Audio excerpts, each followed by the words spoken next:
6 months after I buried my husband, I saw him standing in a Costco aisle checking the price of canned beans. My name is Nancy Prescott. I am 68 years old. I was married for 42 years. For 6 months, I lived as a widow, learning how to exist in a house that no longer carried his footsteps or his voice. That morning, I was not thinking about grief. I was not thinking about memories.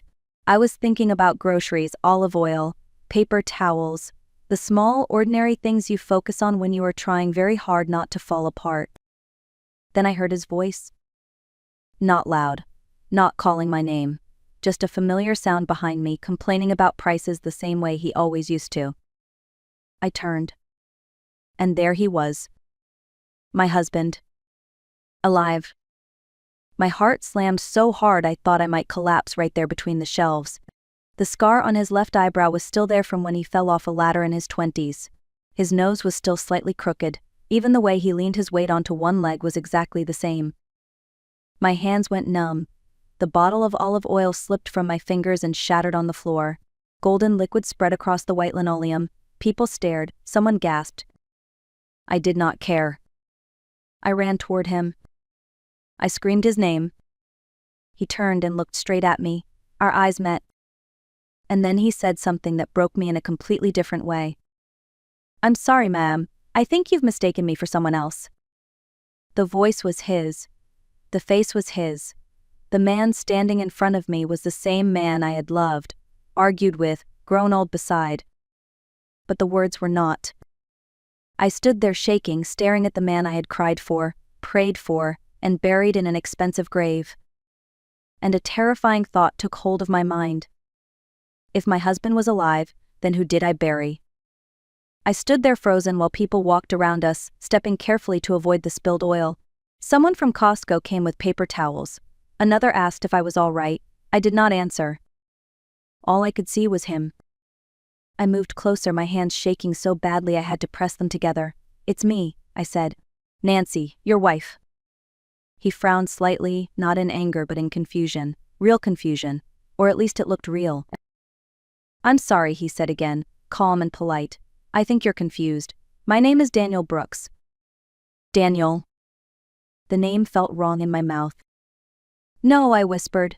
No, that's not possible. I pulled my phone out of my purse, my fingers clumsy, desperate. I scrolled through photos I hadn't touched in months. Our wedding picture, his last birthday, a vacation photo from years ago. I held the screen up in front of his face. Look, I said, this is us. This is you. He leaned in and studied the photo carefully. For a moment, just one moment, I saw something flicker in his eyes. Recognition, panic, I could not tell which. Then he shook his head. That's not me, he said gently. I've never seen this picture before. The way he shook his head was the same. Slow, certain. The same way he used to do when he told me he was sure about something. I felt sick. He stepped back slightly, creating distance between us. You look like you've been through something very difficult, he said. Maybe you should sit down, get some water. Water. As if grief could be fixed with water. I stared at his clothes, a faded green t-shirt, old jeans, worn sneakers. My husband never dressed like that. He wore button-down shirts even on weekends, leather shoes. He cared about appearances. But then I noticed his left hand. Show me your hand, I said suddenly. He hesitated. Ma'am, I really need to go. Please, I said, just your hand. Slowly he lifted it. There it was. His left pinky finger, crooked, slightly bent inward, broken when he was 15, trying to help his mother fix a roof. My stomach dropped. He pulled his hand back quickly. I'm sorry, he said firmly now. I don't know who you are. He turned his card away from me and walked down the aisle, leaving me standing there, trembling. And I knew then I could not let this go. I followed him. I kept my distance as I followed him through the store, staying just far enough back that he would not notice me. My heart was pounding so loudly I was sure other people could hear it. I watched him pay in cash. He refused the receipt. That small detail stayed with me. My husband always took receipts. He liked records. Proof. He pushed his cart outside and walked toward an old white sedan with a dent on the rear door. Not the car we owned. Not even close. I memorized the license plate without thinking. like my body knew this mattered. I waited until he drove away, then hurried to my car and followed him. I do not remember most of that drive, only the way my hands clutched the steering wheel and how my chest felt tight, as if I could not get a full breath. We passed streets I knew, then turned into a neighborhood I had never been to, quiet, modest, ordinary. He pulled into the driveway of a small house painted a soft green color, a simple place, a small yard, nothing special, nothing that should have mattered to me. I parked down the street and watched. He got out of the car carrying grocery bags. Before he reached the door, it opened. A woman stepped outside. She was younger than me, maybe in her 50s, with dark hair pulled back and a relaxed smile on her face. Not a polite smile, not a neighbor smile. A familiar smile. She kissed him on the cheek and took one of the bags from his hand. My knees went weak. Then 2 children ran out of the house, a boy and a girl. They rushed toward him, laughing, grabbing his legs. "Grandpa," one of them said, "did you bring the ice cream?" He laughed. Ugh! That laugh. I had heard it for 42 years. They all went inside together. The door closed behind them. I sat there alone in my car, staring at the house while tears rolled down my face without making a sound. 6 months of grief. 6 months of empty nights. 6 months of crying into a pillow that still smelled like him. And here he was, alive, surrounded by a family I had never known existed. I took out my phone and took pictures of the house, the car, the driveway. My hands shook so badly that several photos came out blurred, but I kept going. When the sun began to set, I drove home. I walked into my house, the house I had shared with him for decades, and sat in the dark. And that was when the thought finally took shape. If my husband was alive and living another life, then the man I buried was a stranger. And that meant everything I thought I knew was a lie. That night, I did not sleep. I sat at the kitchen table with the light above the stove turned on, staring at the empty chair across from me. The house was silent in a way that felt unnatural, like it was holding its breath. My eyes kept drifting to the hallway, half expecting to see him walk out and ask why I was still awake. Instead, memories came flooding back. The phone call from the police 6 months earlier, the words accident and severe injuries, the rush to the hospital, the way my son, Ethan, met me at the entrance and gently blocked my path when I tried to go farther. "Mom, you don't want to see him like this," he had said. "The doctor doesn't recommend it." The funeral followed days later, a closed casket, white flowers covering polished wood, people telling me how strong I was, how sorry they were, how lucky I had been to love him for so many years. I remembered standing there, my hand resting on the casket, whispering goodbye to a man I never actually saw inside it. At the time, I thought it was mercy. Now it felt like a warning I ignored. At 6 in the morning, I picked up my phone and called Ethan. He answered on the 4th ring, his voice heavy with sleep. "Mom, is everything okay?" "No," I said. "You need to come over, now." There was a pause. "Mom, it's early. I have work." "This is about your father." That woke him up. When he arrived 40 minutes later, he looked concerned but tired, like he was already preparing himself for another conversation about grief.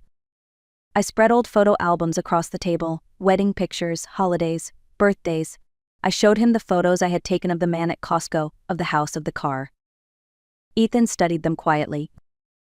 Finally he spoke. "Mom, I know this is hard, but people look alike. Grief can make the mind do strange things." I leaned forward. "Did you see your father's body?" He froze. "I mean really see him," I said. "Not paperwork, not reports, his body." Ethan looked away. "No," he admitted quietly. "The casket was sealed." My chest tightened. "So you buried a man you never saw," I said. "Just like I did." He rubbed his face with both hands. "The accident was bad, Mom. That's what they told us. It was better this way." "Who told you?" I asked. "The doctors, the authorities, everyone." I shook my head slowly. "Everyone except your father." Ethan sighed. "Mom, please, you need help. This isn't healthy." I stood up. "I saw him," I said, my voice steady now. "I followed him. I saw where he lives. I saw his family." Ethan went pale. And in that moment, before he said another word, I knew. The truth was not something he was hearing for the first time. It was something he had been carrying for a very long time. The room felt smaller after that, the air heavier. Ethan sat very still, his hands clasped together on the table. He did not look at me. Not once. I waited. "Mama," he finally said, using the name he had not called me since he was a child, "you didn't see your father." I let out a slow breath. I saw him clearly enough. He swallowed hard. "You think you did?" I reached into my purse and slid my phone across the table.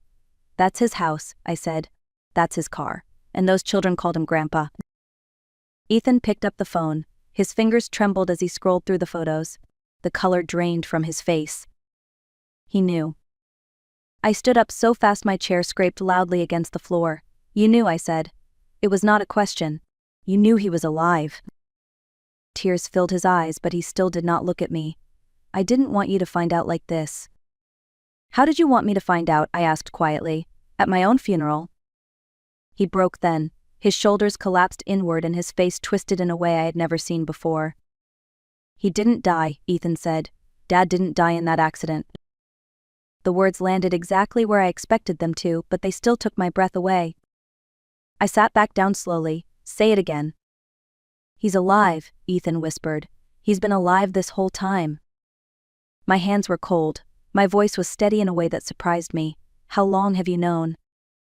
3 years, he said. "I found out by accident. I saw financial records, duplicate expenses, payments I couldn't explain."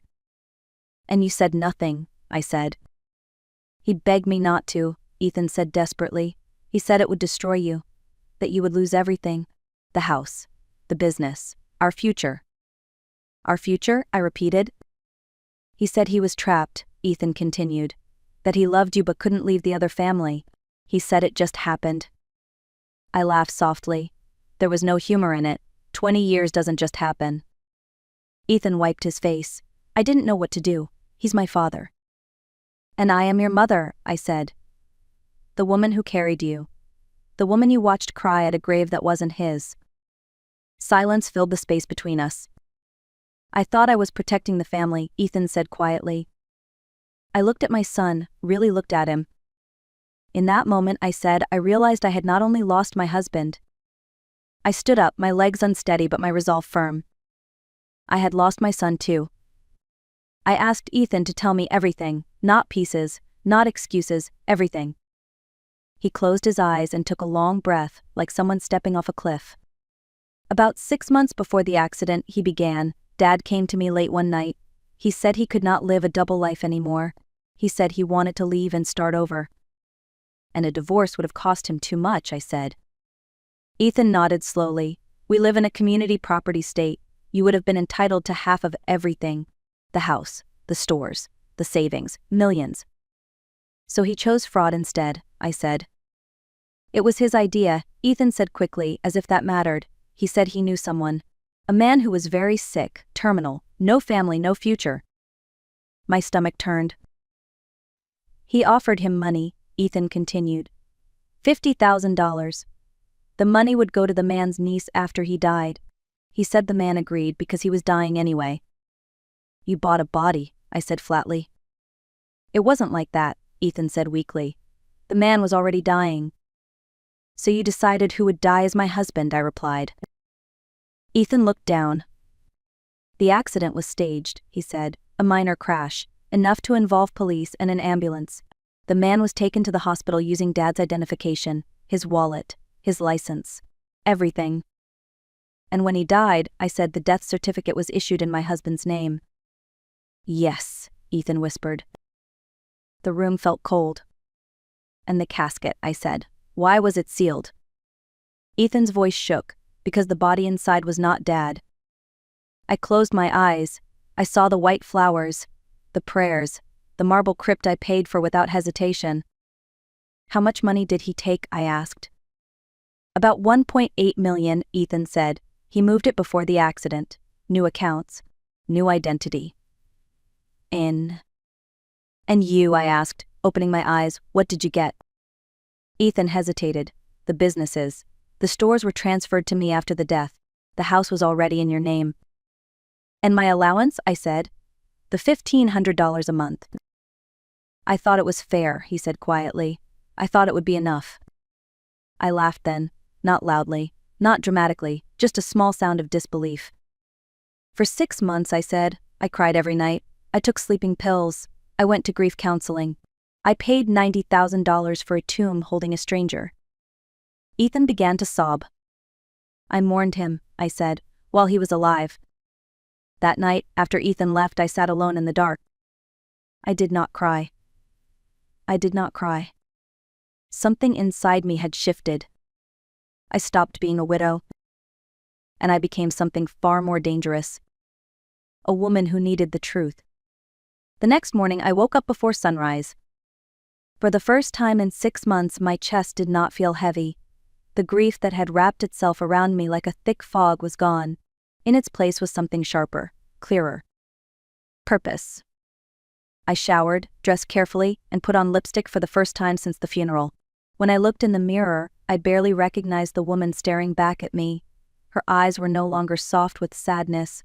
They were focused. I started with facts. I searched quietly. Phone records, financial statements, old emails I had ignored for years because I trusted my husband and my son. Patterns began to appear. Dates lined up. Transfers that made no sense at the time suddenly explained everything. That afternoon, I hired a private investigator. His office was small and unimpressive, the kind of place people overlook. He listened without interrupting, as I explained what I knew and what I suspected. When I finished, he leaned back and nodded. "This is serious," he said. "Identity fraud, financial fraud, staged death. That's not just family drama. That's criminal." "I want proof," I told him. "Proof that cannot be denied." A week later, he delivered exactly that. Fake identity documents, bank accounts under another name, call records showing regular contact between my husband and Ethan, before and after the fake death, every lie mapped out in black and white. I took the folder straight to a lawyer. She was calm, precise, unemotional, exactly what I needed. "This is not revenge," she told me after reviewing everything. "This is justice. And you have a strong case." Together we built a plan. Not a loud one, not an emotional one. A careful one. We would gather more documents, we would record a confession, we would let the truth speak for itself. As I walked out of her office, I felt something I had not felt in years. Control. I had spent decades believing loyalty meant silence, that love meant sacrifice, that endurance was strength. I was wrong. Strength was knowing when to stop being quiet. I did not want to hurt them. I wanted the truth exposed. And once the truth came out, everything they built on my pain would collapse on its own. I was no longer waiting for answers. I was preparing to take them. I went to his house 3 days later.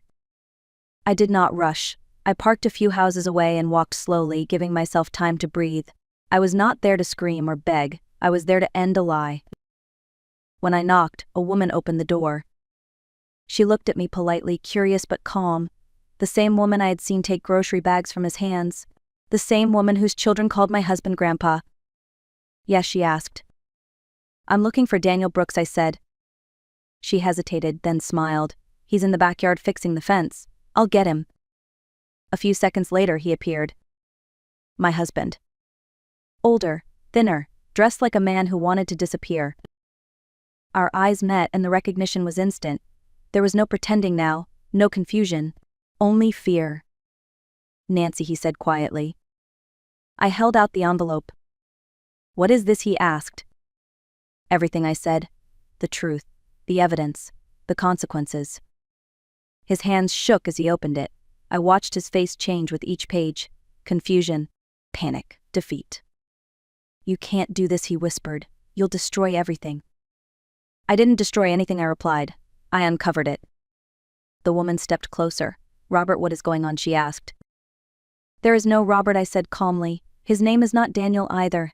His name is Thomas Prescott, and he has been married to me for 42 years. She stared at him. "Is that true?" He did not answer. The silence was louder than any confession. "I buried him," I continued. I cried over a grave holding a stranger while he built a new life with stolen money and a stolen name. The woman covered her mouth. "You said you were a widower." "I lied," he said weakly. She stepped back from him as if seeing a stranger. Tears filled her eyes. At that moment, something inside me finally settled. This was not victory. This was closure. I turned to leave. Behind me, his world was collapsing. And for the first time since the day I saw him at Costco, I felt nothing at all. The consequences came quickly after that. Within days, the accounts tied to his false identity were frozen. The businesses were placed under investigation, and Ethan was taken in for questioning. I did not go to the police station. I did not watch the news. I did not ask for updates. For the first time in months, I chose silence for myself. The house felt different, lighter, not because the pain was gone, but because the waiting was over. The truth was no longer trapped inside me. It was out in the open where it belonged. Ethan called me once from a restricted number. I did not answer. I needed distance, not out of cruelty but out of survival. Weeks passed. My lawyer handled the legal process. The money that had been taken was returned slowly, piece by piece. Assets were reviewed, documents corrected, lies dismantled with patience and precision. I reopened my sewing room. The old machine still worked. The familiar sound of fabric moving under my hands grounded me in a way nothing else could. I remembered who I was before I became a wife. Before I became a mother. Before I learned how easy it was to disappear inside other people's needs. Friends started calling again. I said yes to lunches, yes to walks, yes to small trips I had postponed for years. I stopped introducing myself as a widow. I was simply Nancy. One afternoon, as I folded fabric in the sunlight, I realized something important. Justice did not erase the past, but it gave me my future back. I had spent too long believing my role was to endure quietly. Now I understood something different. Rebuilding is not about starting over. It is about returning to yourself. Today, when I look back on everything that happened, I no longer ask myself why it happened. I ask myself what it taught me. For 42 years, I believed loyalty meant staying quiet. I believed love meant sacrificing without question. I believed that family bonds were sacred no matter the cost. I was wrong. What I learned is this: truth matters more than comfort, dignity matters more than tradition, and respect is not something you earn by suffering in silence. I was 68 years old when my life fell apart. Many people would say that it is too late to start over, too late to demand justice, too late to choose yourself. They are wrong. It is never too late to stop living a lie. It is never too late to say enough. I lost a husband I thought I knew. I lost the version of my son I trusted, and for a while I lost myself. But I gained something far more valuable: clarity. I rebuilt my life slowly, intentionally, on my own terms, not out of bitterness but out of self-respect. I learned to live without waiting for approval, without explaining my boundaries, without apologizing for choosing peace. If you are listening to this, and you are in a situation that feels wrong but familiar, painful but comfortable, I want you to hear this. Your life is worth more than endurance. Your truth is worth more than silence. And choosing yourself is not selfish, it is survival. If this story resonated with you, leave a comment and tell us where you are watching from and what part stayed with you the most. Like this video if you believe dignity has no expiration date. And subscribe to the channel to continue following stories about truth, justice, and the quiet power of choosing yourself. Because sometimes the most powerful revenge is not destruction. It is becoming free.